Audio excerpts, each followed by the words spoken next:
If you're a home bakery looking to create some extra streams of income, watch this video. For stress-free cake and business tips, don't forget to hit subscribe and click that bell to be notified whenever I post new videos. The first option is to rent out your cake stands. If you're like me and love collecting cake stands and platters and all of that, make some money off of it.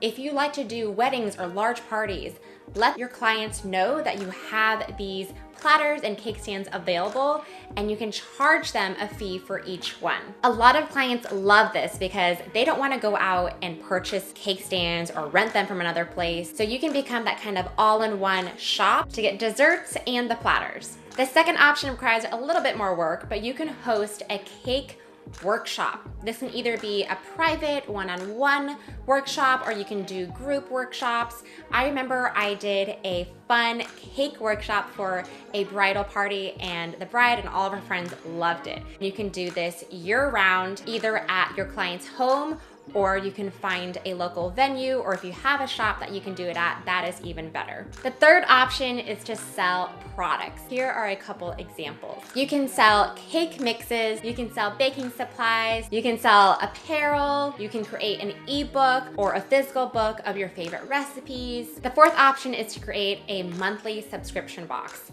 Now this looks different depending on what you offer in your bakery, but this could be a monthly box filled with random treats that are seasonal or limited edition. You can even repurpose your ingredients. For instance, cake scraps, you can make that into cake truffles or cake pops and include that in the box so that you're not necessarily creating new items, but just transforming something that you already have on hand. My last tip is if you own a storefront or a shop, try renting it out to other local vendors. There are so many people now who are hosting workshops that need a space.